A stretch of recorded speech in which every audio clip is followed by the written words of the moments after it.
여러분이 기도해 주심으로 이번 선교 여행을 은혜 가운데 마치고 기대 이상의 결실을 얻고 돌아오게 되는 것을 먼저 감사를 드립니다. 미국에 있는 신학교 총장과 큰 교회 목사님들로 조직된 선교연구팀이 모스크바를 향해 갈 때에 우리 교회에서 이미 모스크바에 광림교회를 세우고 있으니 꼭 동행을 해야 되겠다. 그래서 제가 같이 합류를 해서 그 현지에서 선교 문제를 연구하고 또 에스토니아까지 방문하게 되었습니다. 특별히 이번에 감사한 것은 지난 4월 29일 수요일 오후 1시 반부터 약 1시간 동안 소련의 대통령이었던 고르바초프 전 대통령을 만나서 면담할 수 있는 그런 기회가 있었습니다. 약 30분을 계획했는데 1시간 동안을 대화를 하면서 그의 페레스트로이카의 사상적인 배경이라든지 정치개혁의 문제, 자유와 개방의 문제 등을 서로 질문하고 대답하는 그런 유익한 시간을 가졌습니다. 저는 사양을 했습니다만 꼭 참석을 해서 내가 좀 질문을 해야 되겠다고 그래서 저는 고르바초프 대통령의 개인의 신앙생활 문제에 대해서 몇 가지 질문을 하고 우리 한국의 제주도를 방문한 데 대해서 한국 사람들이 아직도 인상 깊게 생각하고 감사하게 생각한다고 얘기를 했더니 이미 샌프란시스코 때부터 한국에 대한 관심을 가지고 면담을 해오고 있었고 일 때문에 북한 사람들이 그처럼 문제를 많이 일으키고 그랬지만은 제 소신껏 한국을 방문한 데 대해서는 만족하게 생각하는 그런 얘기를 주고받았습니다. 다 회담이 끝날 다음에 제가 일어서서 당신이 세계적인 지도자로서 참 큰일을 했는데 지금은 아마 고독과 소외감 속에 지나게 될 것입니다. 이 시간에 우리가 당신의 건강과 당신의 안전을 위해서 우리가 하나님 앞에 기도하고 싶으니 당신이 함께 기도할 수 있겠느냐고 그랬습니다. 그랬더니 그 고르바초프 대통령이 얼굴에 미소를 띄우면서 아주 매우 정중한 표정을 지으면서 여기에 무릎을 꿇을까 보냐고 그랬습니다. 우리 같이 손을 잡고 기도하자고. 제가 이 가장 고르바초프 옆에 앉아 있었기 때문에 그분의 손을 꽉 잡았습니다. 손이 아주 상당히 일을 많이 한 사람 같이 느껴졌습니다. 같이 기도하는 동안에 제 손을 꽉 잡고 저도 그분의 손을 꼭 잡고 경건하게 기도를 드렸습니다. 아마 지금까지 고르바초프와 명담한 사람 가운데 기도하자고 하는 일이 없었습니다. 다 기도하고 난 다음에 그는 소련 말로 시바시바 고맙다고 그랬습니다. 그리고 나중에 들려오는 얘기는 이것은 미국에서부터 계획된 고르바초프 전 대통령과의 면담인데 많은 면담을 했지만은 이번처럼 기도하기도 처음이고 인산적인 면담을 했느라고 저 떠나 나올 때에 저를 보더니 윙크를 하면서 웃으면서 잘 가라고 이렇게 인사를 나누었습니다. 끝나고 난 다음에 그날 오후에 바로 그 고르바초프 집무실이 우리 광림센터를 짓고 있는 그 같은 구역에 속해 있었는데 오후에 우리 광림교회를 짓는 그 구역에 집행위원장에게 전화를 걸어서 비서실에서 하는 말이 그 광림교회가 어떻게 잘 진행되고 있느냐는 질문을 집행위원장이 했습니다. 제가 찾아가 보니까 벌써 집행위원장이 예배당 지는 데 나와서 뭘 어려움이 없느냐고 그렇게 얘기하는 것을 보아서 고르바초프 전 대통령도 우리 광림교회 짓는 일에 대해서 관심을 가지고 있는 것이 분명했습니다. 그날 저녁에는 우리가 소련의 교회 지도자들과 그 지역의 집행위원장들, 로스와에 주재하고 있는 우리 홍순영 한국 대사, 고려연협회 회장, 부회장, 역대 회장, 모스크바 대학의 고려인 교수들 한 80여 명이 모여서 만찬회를 가질 때에 우리가 이 광림교회 선교센터를 짓는 일과 고르바초프 대통령과 같이 오늘 오후에 같이 기도를 드렸다는 얘기, 여러 가지 얘기를 하는 가운데 그들이 태도가 달라지고 더욱 큰 기대를 거는 그런 모습을 보았습니다. 그 교회 옆에 고등학교 강당 하나 빌렸습니다.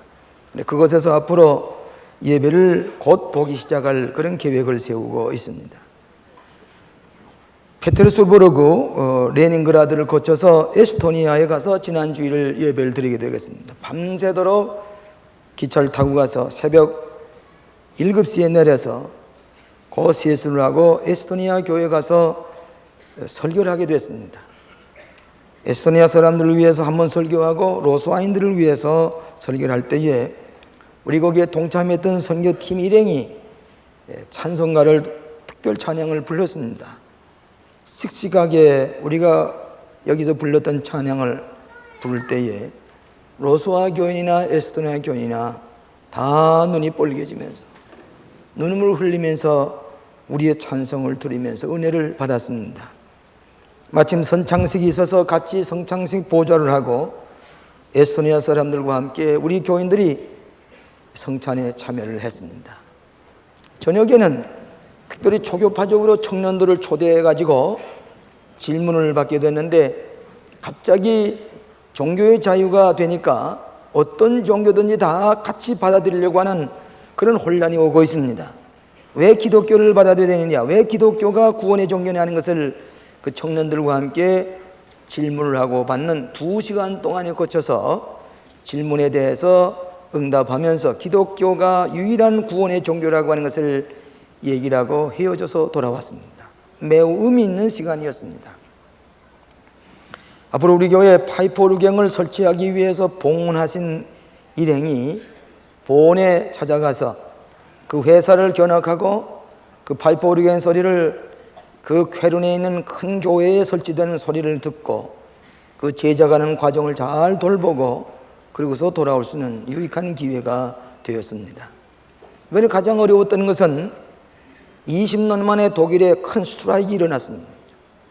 동서독이 통일이 된 이후에 그들이 정치적으로 경제적으로는 통일이 됐지만은 마음과 정신적으로는 아직 통일이 불가능한 것입니다. 아직도 거리가 멉니다. 서독 사람은 서독 사람들에게 많은 비용을 대주고 동독 사람들을 위해서 세금을 많이 내고 물가가 올라가고 또 동독 사람들은 실직자가 생기고 통독이 되어서 좋다고 했지만은 통일된 이후에 더 정신적으로 갈등과 불안을 가지게 되기 때문에 도리어 그들이 후회하는 것 같은 그런 모습을 보면 그것이 나타나는 것이 이번에 10여일 동안에 비행기가 뜨지 못하고 버스도 다니지 못하고 길가에 쓰레기가 산더미 쌓이고 불자동차가 다니질 못하고 병원에 전부 다 파업이 일어나서 가장 어려운 진통을 겪게 됐습니다. 오늘 오늘 이 잡지를 보니까 이 콜 수상의 인기가 저 엠파이어 스테이트 빌딩의 고속 이 엘리베이터의 속도보다도 더 빨리 인기가 떨어졌다. 그렇게 쓴 것을 보았습니다. 나는 그걸 보면서 오늘 북한이 우리보다 동독보다도 훨씬 폐쇄된 사회, 개인 우상주의 사상 폐쇄된 그 사회가 앞으로 우리가 통일이 됐다고 했을 때에 몇십 배의 큰 문제를 안고 있을 것이다. 그렇기 때문에 우리는 심각하게 우리는 기도하면서 대처해 나가지만 우리 두 나라가 다 통일된 이후에 다 몽땅 못 사는 나라가 될 뿐만 아니라 정신적인 갈등을 극복할 수가 없는 어느 문제가 생길 것을 현지에 가서 그 동독이 흡수 통일됐다고 하지만은 서독이 흡수 통일했지만은 그 가지고 있는 문제가 우리보다 훨씬 용이한 가운데서 이루어진 거지만은 우리나라가 앞으로 당면할 통일 이후에 오는 문제가 얼마나 심각할 것이라는 것을 생각하면서 우리가 기도를 많이 해야 될 것이고 준비를 많이 해야 될 것이라고 생각이 되었습니다. 여러분 잘 아시는 5월 1일 메이데이는 노동자의 명절이고 붉은 군대들이 행진을 하고 축제 분위기로 쌓여있던 붉은 광장에 가보니까 붉은 광장에는 아무런 퍼레이드도 없었습니다. 나중에 타임지 잡지를 보니까 메이데이 날 그 붉은 광장을 100만 불에 대여해주는 그런 광고를 낸 것을 보았습니다. 나중에 그 붉은 깃발이 휘날리던 그것에 큰 흰 바탕에 구호가 하나 쓰여졌는데 뭐라고 쓰는 건 영어로 Freedom Works, 자유가 일한다 하는 그런 글이었습니다. 오늘 모스크바와 에스토니아에는 지금은 소련의 법도 없어졌습니다. 자기 나라 법도 만들지 못했습니다. 무법천지입니다. 그래서 에스토니아에 교회를 세우려고 하니까 교회를 세우려고 해도 무슨 법적인 근거가 없어서 아직도 마련 중에 있다고 하는 얘기를 듣고, 우리 여선교회에서 당신들의 교회를 세우기 위해서 지금 만반의 준비를 하고 있는데 빨리 계획을 세우고 빨리 이 청사진을 만들어서 보내라고 그렇게 얘기를 했더니 마지막까지 그들이 열심히 노력하겠다고 그랬습니다. 여러분, 지금까지도 기도 많이 하셨지만 앞으로 이 북방 선교를 위해서 모스크바의 건축 과정도 물가가 올라가고 일을 안 하려고 합니다. 그래서 지금 그 법적으로 그래서 계약을 맺어도 계약을 무슨 지키려고 하지 않습니다. 미하일 강 사무장이 얼마나 애를 쓴지 알 수가 없는데 이번에 가서 그 가운데서도 착착 진행되는 것을 보고 하나님께서 시작하신 일이오니 하나님께서 끝을 맺게 해주실 것이고, 미국 목사님들이 와서 그 현장을 보고는 이건 기적이라고, 어떻게 한국 광림교회가 모스크바에 땅을 마련하고 지하를 봐서 지하실을 올리고 이런 큰 계획이 진행되고 있느냐고, 그들은 말하기를 믿을 수 없으리만치 아주 기적적인 것이라고 감탄을 하는 것을 들었습니다. 배전의 헌신과 우리의 기도가 뒷받침이 되어야 할 것이라고 하는 것을 생각을 해보게 되고, 여러분이 계속해서 기도하셔야 될 줄 압니다. 오늘은 어버이 주일입니다. 우리 기독교는 부모님을 공경하는 종교입니다. 아마 여러분 부모님쯤을 맞이하면 어머님을 생각할 때에 이 예배 시간에 눈물을 흘리는 우리 성도들이 있을 것이고, 효성하지 못해서 안타까워하는 이북에 두고 있는 부모님을 두고 온 가족들, 또 지금 부모님을 모시고 있지만은 뜻대로 효성을 하지 못해서 안타까워하는 가정들이 있을 줄로 압니다. 성서에 보면 구약 성경에 아버지란 말이 25번이나 나오고 신약 성경에는 150번이나 나오고 있습니다. 주기도문에도 여러분 잘 아시는 하늘에 계신 우리 아버지, 또 탕자의 비유 가운데 나눈 아버지의 사랑, 그렇지만 모두가 아버지의 사랑에 국한된 게 아니라 어머님이 더욱 자녀들을 위해서 사랑하고 돌보는 어머님의 사랑을 다시 한번 기억해야 되겠습니다.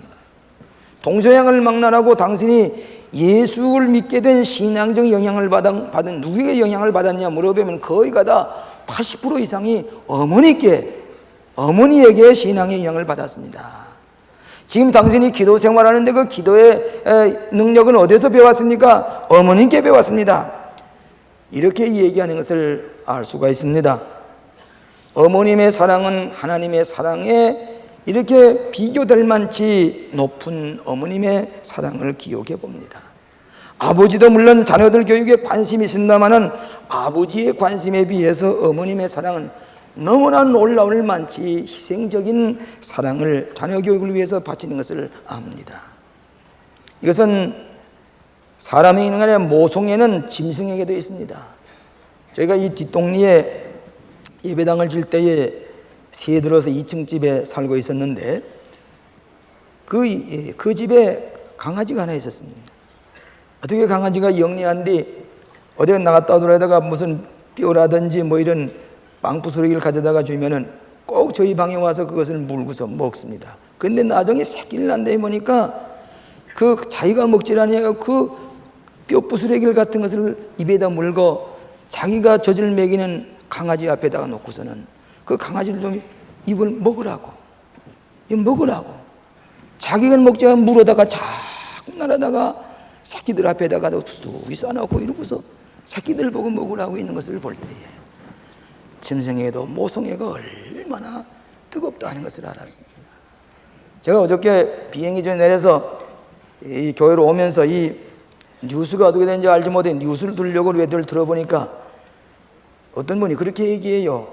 짐승에게도 이 모성애가 얼마나 뜨거운지 원숭이를 시험해 봤다 그럽니다. 그래 원숭이, 엄미 원숭이가 새끼 원숭이와 그 애비 원숭이 되는 것과 같이 이렇게 시험을 해보는데 밑에다가 불을 떼었습니다. 이 철판에 불을 떼니까 이 어미 원숭이가 거기 앉아서 새끼를 안고 있는데 나중에는 자기가 뜨거워서 이겨서 자기가 죽으면서도 그 애기 자기 새끼 원숭이를 안고서 죽더라는 얘기입니다. 그만큼 어미가 새끼를 사랑하는데 그 애비 원숭이는 어떻게 나봤더니 애비 원숭이는 나중에는 새끼 원숭이를 깔고서 자기가 구에 올라앉았더라는 거예요.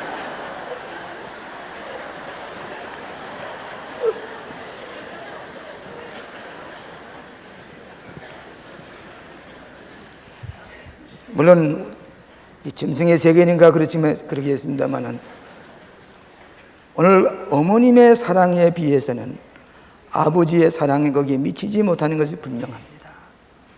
여러분 오늘 이 시간에 어머님을 자랑할 만한 거 얼마나 많은지 모릅니다. 어머님을 생각만 하면은 예배 드릴 때마다 눈물이 나고 어머님의 그 뜨거운 희생과 사랑을 우리는 말로 감사한 말로 다 표현할 수가 없습니다. 오늘 어머님의 은덕으로 우리가 오늘 이만큼 성장했고 오늘 내가 된 줄로 우리가 고백할 수밖에 없습니다.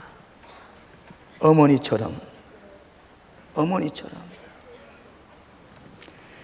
첫째로 저주로 양육하는 어머니를 생각해 보게 됩니다. 이 성경 말씀 보면 순전하고 신령한 젖을 사모하라 그랬습니다. 주의 인자하심을 맛보아라 그랬습니다. 여러분 어머니가 모유를 먹이는 어머님의 어린애기는 모유를 먹이는 어머님의 자녀들은 신뢰감이 갑니다. 안정감이 넘칩니다. 인정감을 가지게 됩니다. 우유를 먹이는 자녀보다도 정신적으로 안정을 가져오게 됩니다. 여러분 옛날에는 어머니가 자녀들을 젖을 먹일 때에 이 두 젖을 다 국민학교에 갔다 돌아온 애기에도 그 젖을 먹이고 어린이도 젖을 먹이고 이러고 부두구에 안고 있을 때에 그 안에는 무한한 행복을 느낍니다. 그래서 자라서도 정신적으로 건실하게 안정감을 가지게 자란다는 얘기입니다. 오늘날 어린아이들에게 고무꼭지를 가지고 입에다 물리고 그리고 차디 찬 것, 그 우유를 먹일 때에 오는 여러 가지 정신적인 갈등, 영양은 들렸는지 모르지만은 부모님의 인자하심과 사랑을 맛보지 못하는 그런 데서는 정신적인 갈등이 심하다고 하는 심리학자들의 얘기를 듣게 됩니다. 오늘 최근에 와서는 우유보다도 어머님의 젖을 먹이라고 하는 심리학자들의 권고를 드립니다. 하나님의 창조의 질서이기 때문에 아무리 우리가 바쁘더라고 해도 어린이에게 젖을 먹이는 어머님의 사랑을 우리는 기억해야 되겠습니다. 초대교회에 보면은 새로 믿기로 작정한 이들에게 세 가지 마실 것을 주었는데 첫째로는 한 컵에 물을 주어서 세례를 기억하게 했고 두 번째로는 밀크와 꿀을 섞어서 주었는데 이것은 복음의 말씀, 능력의 말씀을 가지고 양육받으라고 하는 뜻이고 세 번째는 한 컵에 포도즙을 주어서 예수님의 피를 상징하게 하면서 영적으로 양육을 받는 세 가지 음료를 주었다고 합니다. 여러분 어머님의 양육하시기 위해서 자녀를 양육하기 위해서는 젖을 먹이는 것, 옷을 갈아입히고 신발을 신기고 잠자리에 기저귀를 갈아채우면서 밤을 자지 아니하고 키우는 어머님의 사랑, 그가 특별히 어린애가 병들었을 때에 그 어머님의 뜨거운 사랑은 우리가 도저히 상상할 수가 없습니다. 어디서 그런 사랑이 나오는지. 저희 딸이 아기를 키우면서 가만 보니까 애가 자라서 이렇게 큰데 그걸 한 손에 안고서 그러고서 쏜살같이 다니는 것을 볼 때 나는 단 2분 동안도 안을 수가 없는데 그것을 안고서 쏜살같이 뛰면서 일을 하는 것을 볼 때에 어머님의 사랑과 힘이 저렇게 위대하구나. 제가 어렸을 때 자랄 때 우리 형제들과 함께 외종시대와 공산치하에서 별로 먹을 것이 없이 지났습니다. 여러분 다 경험한 대로 외종시대는 솔나무 껍질을 벗겨서 그것을 밀가루에 익어서 먹는 그런 일이 있었습니다. 공산치에도 마찬가지입니다. 근데 그 어린 자녀들 다 모아놓고 어머님이 음식을 이렇게 나누어 먹으면 당신은 앉아서 숟갈을 만들고 계시다가 나는 배불러. 너희들 다 먹어. 나는 배불러. 어머니는 배불러. 어머님은 굶주리면서도 배부르다고 하면서 자녀들에게 먹을 것을 줬던 어머니. 어머님의 젖을 먹고 양육을 받은 우리. 여러분, 가정마다 문제아들이 있는 가정이 많습니다. 형제간에 술주정배가 있지 않습니까? 정신적으로 미성숙한 형제들, 형제간에 불화하는 가정이 많이 있습니다. 미성숙하게 짝이 없는 형제들이 있습니다. 그때마다 어머니는 끝까지 사랑합니다. 형제들이 무시하려고 해도 끝까지 어머님 눈물로 사랑하는 것을 보게 됩니다. 우리 교우들 가운데도 신체 부자유를 가진 어머니가 계시는데 그 어머님은 아침 일찍 일어나서 그 아이를 데리고 학교에 갔다가 놀아놓고는 돌아와서 이 예배당 가서 엎드려서 꼭 올 때는 예배당 와서 엎드려서 그 부자유한 자녀를 위해서 기도하고는 또 부지런히 얼굴에는 언제나 피곤에 지쳐 있습니다. 어머님의 사랑입니다. 어머님의 사랑입니다. 이화대학교 총장을 지냈던 김옥길 총장께서 한 번은 횃불회라고 하는 제자들이 모인 데서 이런 얘기 저런 얘기 했는데 저는 설교하려고 거기 가서 이렇게 있었습니다. 근데 어떤 분은 변호사가 되고 어떤 사람은 의사가 되고 어떤 사람은 교수가 되느라고 제자들이 자랑을 합니다. 근데 그 제 제자들 가운데 어떤 사람은 나는 그저 사회 나가지 못하고 가정에서 젖을 먹이고 아이들을 키웁니다. 그래서 주부로서 남편을 돌보고 어린아기를 키우는데 그저 그렇게 지나고 있습니다. 아주 무슨 무모한 일을 하는 것처럼 그냥 시간을 허비하는 것처럼 그렇게 얘기할 때에 그 김옥길 총장께서 아주 낯을 심각하게 개소도 없는 일이 어디 있어? 자녀를 키우는 일처럼 귀한 일이 어디 있어? 주부의 생활처럼 존귀한 일이 어디 있어? 다른 거 사회 나가지 못해도 그처럼 귀한 일, 나도 이제라도 내가 자식을 키우든 자녀를 키우고 싶은 그런 심정이요. 어머니가 어린애기에 젖을 먹이고 앉아있는 이처럼 세계에 가장 아름다운 그림이 없는 것을 알게 됩니다. 젖으로 양육하는 어머님의 그 사랑을 우리가 기억을 해야 될 것입니다. 두 번째로는 존귀하게 키우는 어머님입니다. 이 성경 말씀에 보면 부끄러움을 당하지 아니한다 그랬습니다. 여러분의 자녀들은 어머님이 세계에서 가장 훌륭한 자식을 키운 것 같습니다. 내 자식이 세계에서 가장 훌륭한 것 같습니다. 가장 존귀하게 남에게 없이 여김을 받거나 숨어 당하는 것을 자존심이 어렵지 아니하는 것이 부모님의 신조입니다. 여러분, 사도 바울은 자식이 없었지요. 가정을 이루지 못했기 때문에. 근데 믿음의 자녀가 하나 있었습니다. 디모데입니다. 내 사랑하는 아들아, 내 사랑하는 아들아. 자기 친사기 자식은 없지만은 디모데에게 내 사랑하는 아들아. 그가 그에게 보낸 편지 가운데 보면 누구든지 내 연소함으로 없인 여기지 못하게 하고 오직 말과 행실과 사랑과 믿음과 정절에 대하여 모든 생에 본이 되어라. 없이 여기지 받지 마라. 내가 나열이라고 남에게 숨어받지 마라. 자기 자식이 아니지만은 사랑하는 내 아들 디모데야. 이것이 부모님의 존귀 여김을 받는 심정입니다. 여러분, 요한 웨슬리 선생 어머니가 얼마나 큰 어머니였던지 그는 어렸을 자녀들을 키우는데 19을 키웠습니다. 그는 성경 공부를 열심히 시켰습니다. 라틴어를 가르쳤습니다. 헬라어를 가르쳤습니다. 어머니가 각 월요일이나 화요일마다 자녀들이 많으니까 시간별로 상담을 하게 되고 가정 예배를 드리고 아버지가 빚을 져서 그만이야 옥에 갇힌 적이 있었습니다. 웨슬레 아버지가. 그때 수산나 웨슬레가 얼마나 성경을 잘 가르치고 설교를 했던지 아버지가 설교할 때보다 더 많이 모여서 예배를 받습니다. 그 어머니에게 요한 웨슬레가 탄생이 되고 찰스 웨슬레가 탄생이 됐습니다. 철저하게 존귀 여기는 마음으로 키웠기 때문에 오늘 모든 사람에게 존귀 여김을 받습니다. 부모님이 자식을 없이 여기면 남에게도 없이 여김을 받게 됩니다. 가장 존귀한 자녀로 키우는 부모님에게 그 자녀들이 위대하게 되는 것을 알 수가 있습니다. 제가 이번에 고르바초프 대통령에게 몇 가지 질문을 했습니다. 내가 당신의 개인적이고 신앙적인 질문을 할 때인데 용서하시고 들으시기 바랍니다. 그렇게 얘기를 하고, 당신이 때때로 내가 세례를 받으느라고 하는 것을 내가 한국에서 들었는데 당신이 지금도 아기 세례를 받은 데 대해서 은혜롭게 생각하십니까? 그렇게 물었습니다. 그래서 그분이 대답하기를, 자기 조부모가 독실한 신앙인가였기 때문에 제가 어렸을 때 세례를 받았는데 원래 내 이름은 빅토르 고르바조프라는 이름을 줬는데, 빅토르라는 말은 승리라는 말인데 그 이름 대신에 세례를 받고 나서 미카이라는 말은 신약성경에 나오는 마가라는 말입니다. 성서 기자의 이름을 내게 지어줘서 미카이라 불러줬는데 나는 빅토르의 이름 가지고서도 승리 못했을 것이로되 내가 이 미카이라는 이름을 가지게 된 것을 저는 감사하게 생각한다고 얘기를 했습니다.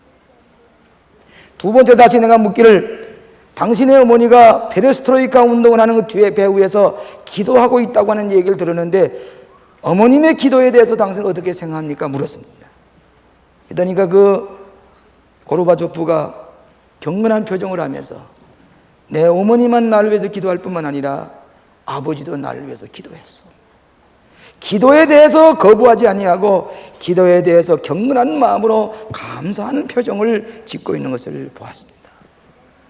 그가 대화 가운데 많은 용어는 자유라는 말, 평화라는 말, 공산주의는 무력을 써서 공산주의를 진행해 나가는 건데 나는 무력을 쓸 기회에 나는 무력을 쓰지 않았어.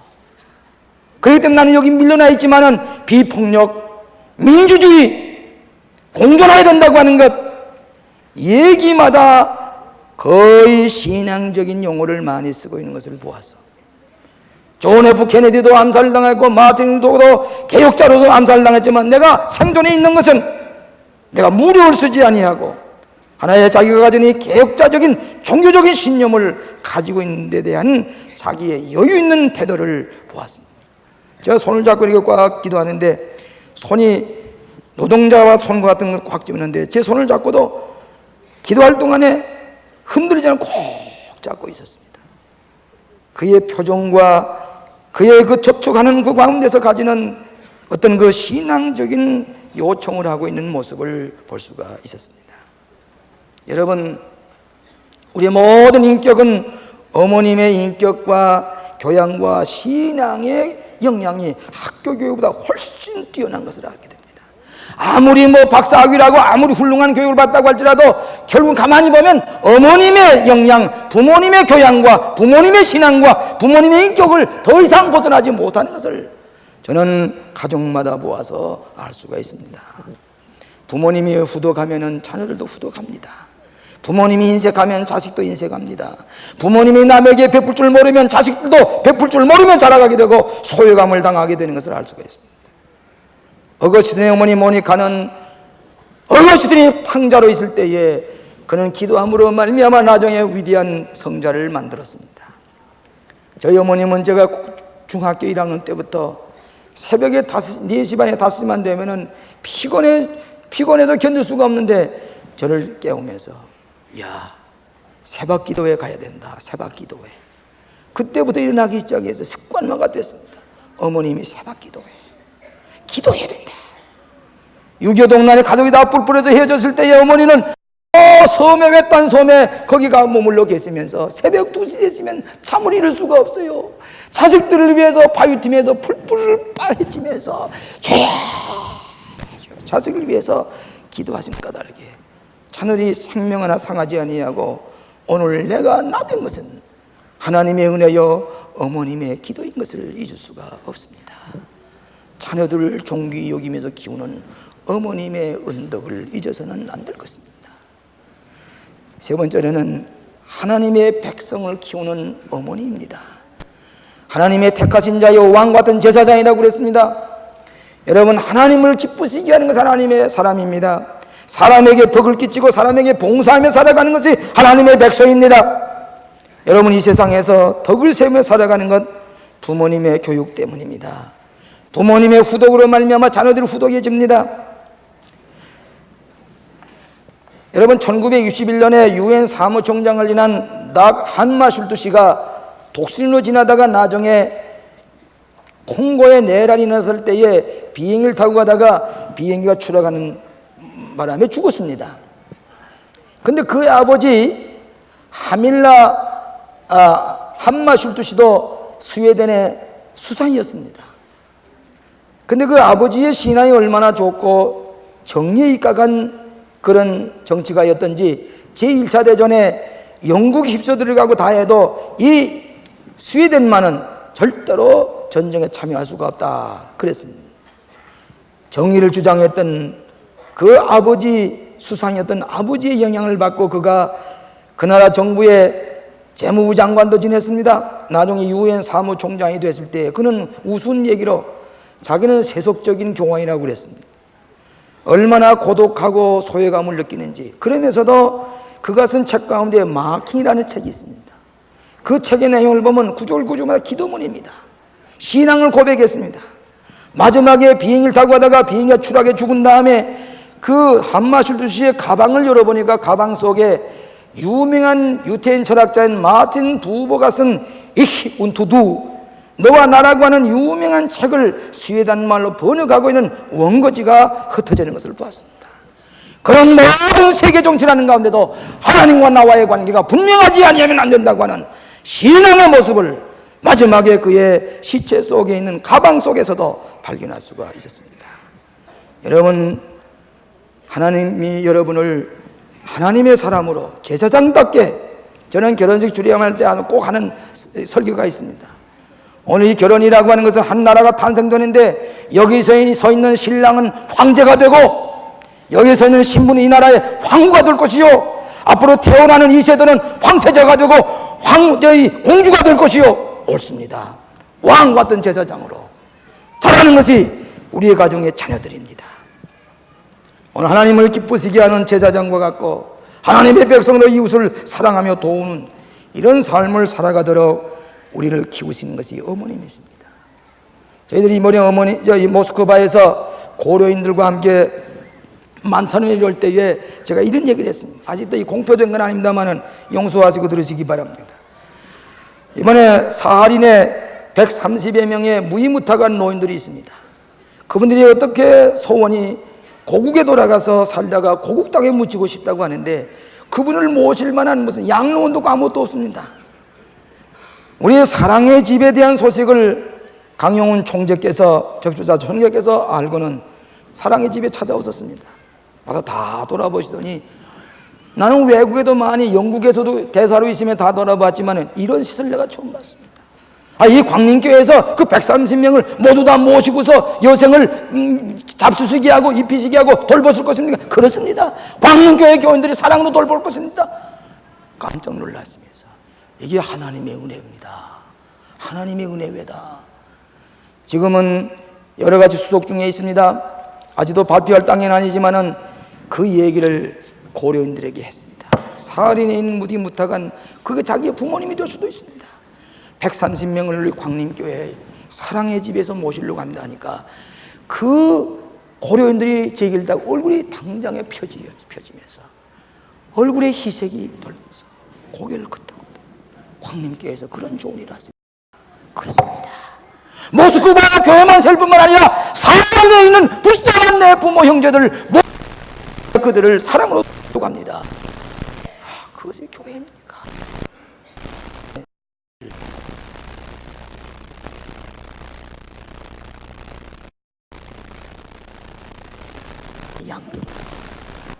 제사장답게 키우신 것입니다. 제가 이번에 스트라이크 때문에 비행기를 못하고 저 본에서 베를린까지 기차로 7시간을 기차를 타고 가게 됐습니다. 근데 기차를 타고 가다 보니까 벌써 통일이 된 지가 얼마나 됐습니까? 놀라운 사실은 전 동독과 서독의 국경지대를 기차를 타고 지나는데 아직도 그 높은 데 그 망대가 있습니다. 기관총을 가지고서 이 경계선을 넘어가는 것을 쏘기 위해서 세웠던 망대가 지금도 그대로 서 있습니다. 놀라운 사실은 똑같은 기후요, 똑같은 땅이요, 똑같은 똑일 사람이지만은 국경을 지날 때에 혀한 건 뭐인 건 그렇게 기름지고 나무가 무성하고 뚫이 기름지 국경지대를 넘어가는 순간에 땅이 황폐하고 풀뽑기들이 제대로 자라질 못하고 나무가 다 폐허가 되어 있고 그 다음에 집들이 전부 다 쓰러져 가는 것 같고 폐허가 된 것이 무슨 이유입니까? 하나님을 섬기지 않았기 때문입니다. 하나님을 공경하지 못하기 때문입니다. 가정이 파괴되고 자식들이 온데간데 없는 것은 왜 그렇습니까?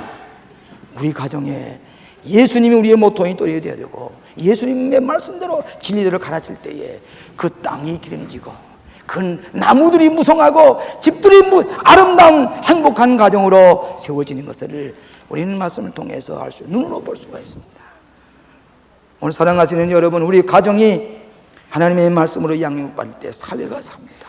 가장 큰 위기는 경제적인 위기, 무슨 정치적인 위기, 모든 것보다 가장 큰 위기는 우리의 가정의 위기입니다. 자식들의 위기입니다. 우리 부모님들이 자식을 사랑의 저지로 키워야 됩니다. 존귀하게 키워야 됩니다.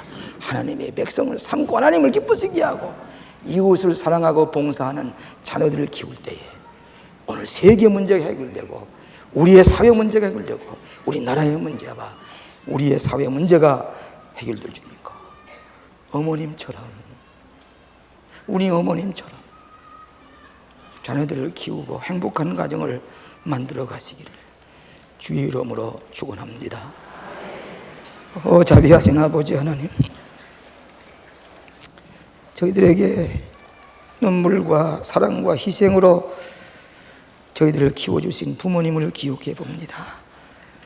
저희들의 모든 불효를 용서하시고 부모님께 대해서 감사한 마음으로 기억하며 섬기며 주 안에서 공경하는 저희들이 되게 하여 주시옵소서. 저희들도 우리 어머님처럼 살아가게 하여 주시옵소서. 우리 어머님처럼 사랑을 베푸며 자식을 돌보며 이웃을 사랑하며 살아가게 하여 주시옵소서. 예수님 이름으로 기도하옵나이다. 아멘.